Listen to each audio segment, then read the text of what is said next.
bienaventuranzas que se presentan en la experiencia onírica. Esta disciplina esotérica ciertamente solo es para personas muy serias, pues exige infinita paciencia y enormes superesfuerzos íntimos. Mucho se ha dicho en el mundo oriental sobre las 4 luces del sueño y nosotros debemos estudiar esta cuestión. La primera de ellas es llamada la luz de la revelación, y escrito está con letras de oro en el libro de la vida que se percibe justo antes o durante las primeras horas del sueño. Huelga decir, en gran manera y sin mucha prosopopeya, que, al hacer más profundo el sueño, la indeseable mezcla de impresiones residuales y la corriente habitual de pensamientos discriminatorios afortunadamente se va disolviendo lentamente. En este estadio del sueño se insinúa progresivamente la segunda iluminación, aquella que se conoce en el Asia con el nombre maravilloso de luz de aumento. Incuestionablemente, el asceta gnóstico, mediante la extraordinaria disciplina del sueño tántrico, logra pasar mucho más allá de esta etapa hasta capturar totalmente a las 2 luces restantes. Vivenciar claramente el crudo realismo de la vida práctica en los mundos superiores de conciencia cósmica, significa haber alcanzado la tercera luz, la de la realización inmediata. La cuarta luz es la de la iluminación interior profunda, y adviene a nosotros como por encanto en plena experiencia mística. Aquí en el 4º grado de vacío, mora el Hijo de la Madre Clara Luz, declara un tratado tibetano. Hablando francamente y sin ambajes, declaro lo siguiente. La disciplina del sueño tántrico es, en realidad, una preparación esotérica para ese sueño final que es la muerte. Habiendo muerto muchas veces por la noche, el gnóstico anacoreta que haya capturado conscientemente a las 4 bienaventuranzas que se presentan en la experiencia onírica, en el instante de la desencarnación pasa al estado post-mortem con la misma facilidad con que se introduce voluntariamente en el mundo del sueño. Fuera del cuerpo físico, el gnóstico consciente puede verificar, por sí mismo, el destino que le está reservado a las almas después de la muerte. Si cada noche, mediante la disciplina tántrica del sueño, puede el esoterista morir conscientemente y penetrar en el mundo de los muertos, es claro que también puede, por tal motivo, estudiar el ritual de la vida y de la muerte mientras llega el oficiante. Hermes, después de haber visitado los mundos infiernos, donde viera con horror el destino de las almas perdidas, conoció cosas insólitas. Mira a ese lado, le dice Osiris a Hermes, ¿ves aquel enjambre de almas que tratan de remontarse a la región lunar? Las unas son rechazadas hacia la tierra como torbellinos de pájaros bajo los golpes de la tempestad. Las otras, alcanzan a grandes aletazos la esfera superior que les arrastra en su rotación. Una vez llegadas allí, recobran la visión de las cosas divinas. Los aztecas colocaban una rama seca al enterrar al que había sido elegido por Tlaloc, el dios de la lluvia. Se decía que al llegar el bienaventurado al campo de delicias, que es el Tlalocan, la rama seca reverdecía, indicando con esto el regreso a una nueva existencia, el retorno. Quienes no han sido elegidos por el Sol, o por Tlaloc, van fatalmente al Mictlán, que queda al norte, región donde las almas padecen una serie de pruebas mágicas al pasar por los mundos infiernos. Son 9 los lugares en donde las almas sufren espantosamente antes de alcanzar el descanso definitivo. Esto viene a recordarnos en forma enfática a los 9 círculos infernales de la Divina Comedia del Dante Alighieri. Muchos son los dioses y diosas que pueblan los 9 círculos dantescos del infierno azteca. No está de más, en este mensaje de Navidad 1974-1975, recordar al espantoso Mectlantecutli y a la tenebrosa Mectecacihuatl, el señor y la señora de infierno, habitantes del noveno o del más profundo de los lugares subterráneos.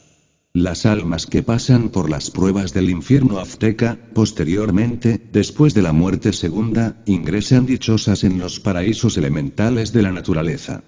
Incuestionablemente, las almas, que después de la muerte no descienden a los mundos infiernos, ni tampoco ascienden al reino de la luz dorada, ni al paraíso de Tlaloc, ni al reino de la eterna concentración, etcétera, etcétera, etcétera, se regresan o retornan en forma mediata o inmediata a un nuevo cuerpo físico.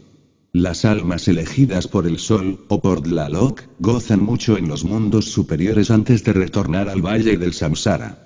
Los anacoretas gnósticos, después de haber capturado a las 4 luces del sueño, pueden visitar conscientemente, cada noche, el Tlalocan o descender al Mictlán o ponerse en contacto con esas almas que antes de retornar viven en la región lunar. Capítulo 21, El Ángel de la Guarda.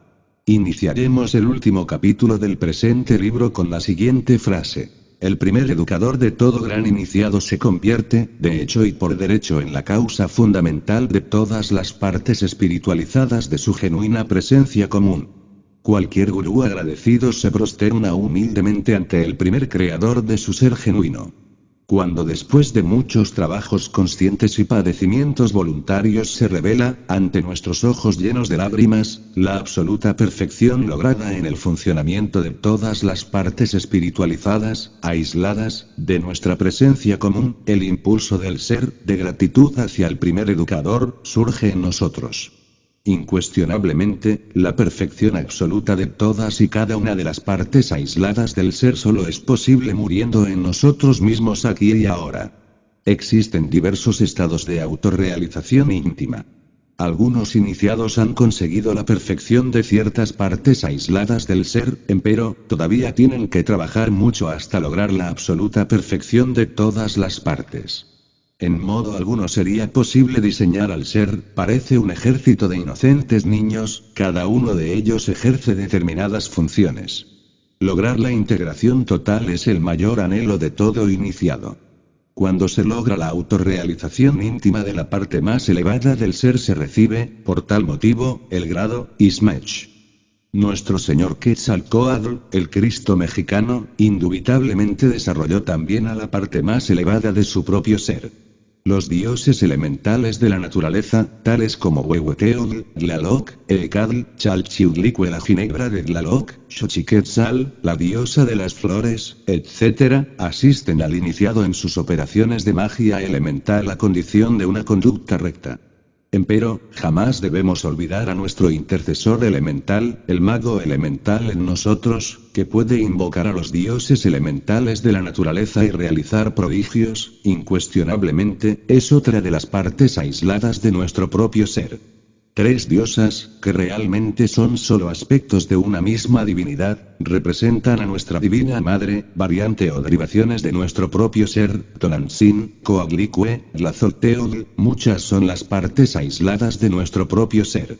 Uno se llena de asombro al recordar al león de la ley, a los 2 genios que anotan nuestras buenas y malas obras, al policía del karma parte también de nuestro ser, al misericordioso, al compasivo, a nuestro Padre Madre unidos, al ángel de la guarda, etcétera, etcétera, etcétera. Los poderes flamígeros del ángel de la guarda resultan extraordinarios, maravillosos, terriblemente divinos, de fuentes perfectamente gnósticas, en secreto conservadas en los monasterios iniciáticos, y que difieren grandemente del pseudo-cristianismo y pseudo-ocultismo común y corriente en uso del vulgo. Supe realmente lo que es el ángel de la guarda.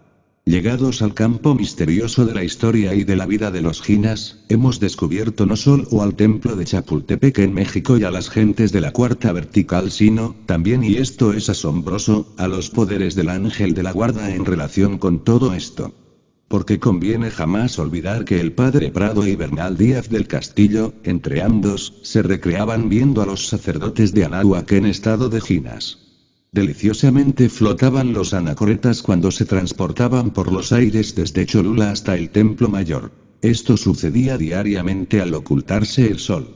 Jamás tuvieron en sus paseos nocturnos horizontes más augustos los discípulos de Sais en el delta del Nilo, ni los que en las mesetas de Persia siguieran a Zaratustra, ni los contempladores de la Torre de Velo en Babilonia, que los que siempre han tenido quienes se someten diariamente a la disciplina del sueño tántrico.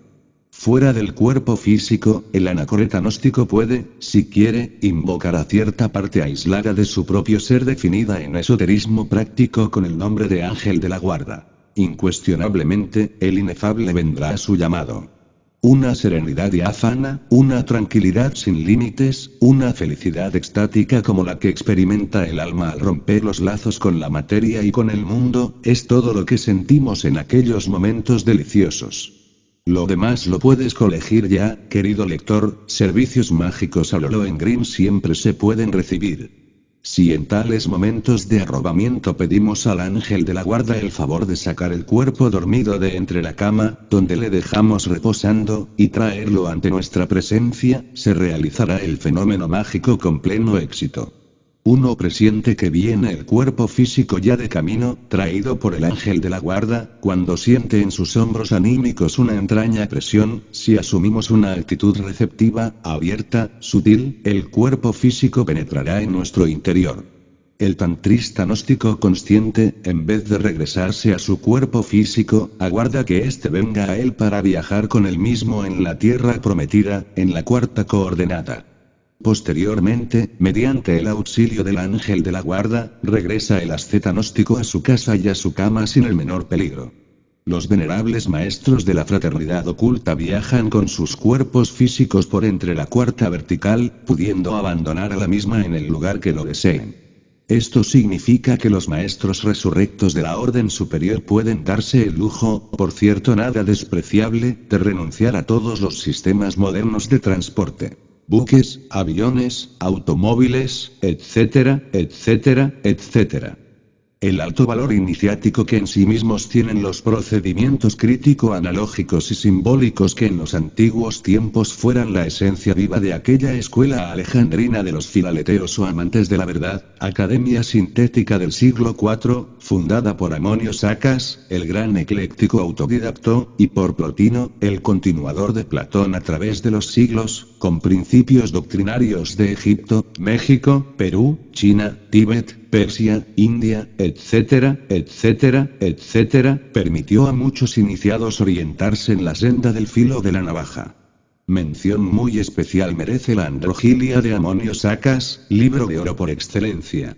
Indubitablemente, el error de muchos pseudo-esoteristas y pseudo-ocultistas modernos radica en el amor propio. Se quieren mucho a sí mismos. Desean la evolución de la miseria que cargan dentro, desean continuar. Anhelan la perfección de aquello que en modo alguno amerita perfección ni continuación. Esas gentes de psiquis subjetiva se creen ricas, poderosas e iluminadas, y codician, además, una magnífica posición en el más allá, mas en realidad nada saben sobre sí mismos, desconocen lamentablemente su propia impotencia, nabidad, desvergüenza, desventura, miseria psicológica y desnudez. Los gnósticos no aspiramos a ser mejores ni peores, solo queremos morir en nosotros mismos aquí y ahora. Cuando establecemos el dogma de la evolución como fundamento de nuestras mejores aspiraciones, partimos de una base falsa. A los penitentes de la rocallosa senda que conduce a la liberación final jamás nos interesa la evolución. Sabemos que somos unos cuitados y miserables, de nada serviría la evolución del sí mismo. Preferimos la muerte suprema. Solo con la muerte adviene lo nuevo.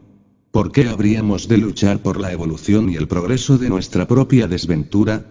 Mejor es la muerte, si el grano no muere la planta no nace. Cuando la muerte es absoluta, eso que ha de nacer es también absoluto.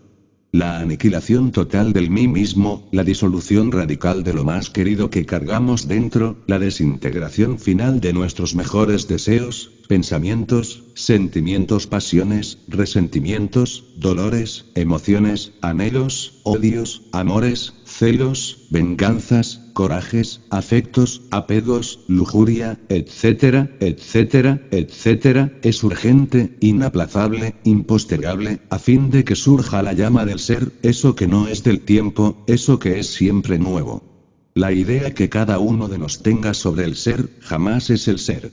El concepto intelectivo que sobre el ser hayamos elaborado, no es el ser. La opinión sobre el ser no es el ser. El ser es el ser y la razón de ser del ser es el mismo ser.